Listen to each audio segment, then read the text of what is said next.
আসসালামু আলাইকুম, লিকন বলছিলাম। পিৎজা হচ্ছে আমেরিকায় খুবই পপুলার খাবার। আজকে একটা পিৎজা শপে আসছি। বানানোর থেকে শুরু করে প্রসেস খুবই ইজি ভাবে ডো দিয়ে বানানোর চেষ্টা করতেছে। অথচ বানাই ফেলতেছে, চেষ্টা বলবো না, ওনারা প্রফেশনাল লোক। এখানে ওনারা $12 থেকে $15 হাজিরাতে কাজ করে। এখানে বাঙালি ভাইরাও ছিল, এখন আর বাঙালি একজন আছে আর কি। দেখেন, 2-4 দিন ট্রেনিং নেওয়ার পরেই বাস আপনি কাজ শুরু করে দিলেন। প্রিপারেশন চলতেছে, যা আছে সব এইভাবেই মেগা সাইজের পিজা হচ্ছে। এই চাটনি পাটনি যা আছে এগুলো দেওয়ার পরেই এই মেশিনের মধ্যে দিয়ে দিবে, ওই দিক দিয়ে দিবে, ওই দিক দিয়ে বের হবে। নিয়ে আসতেছি।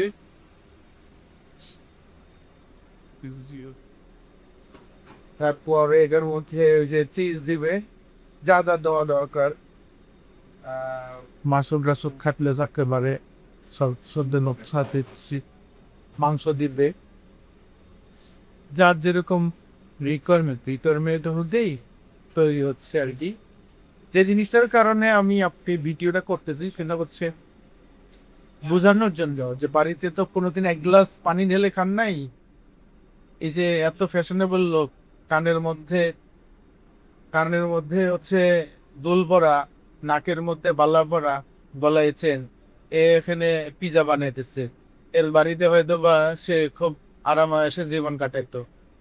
ঠিক বাঙালি ভাইরা যারা আসে তারাও এই কাজটাই করে। এই যে এখানে তাকে সর্বশেষ চিজ দেওয়া হবে।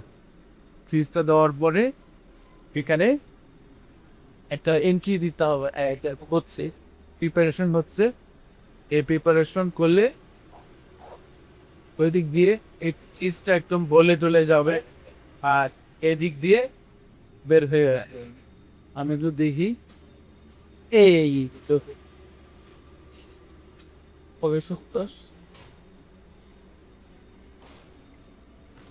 বাড়িতে দাদা 1 গ্লাস পানি ঢেলে খান নাই, এই জন্য এসে পিজা বানাইতে হবে।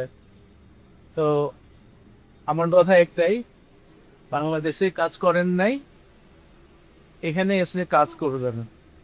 বাংলাদেশের সেলুনে আপনার সময় বেশি কাটে, এখানে এসে আপনার সময় বেশি কাটলে পিজার দোকানে,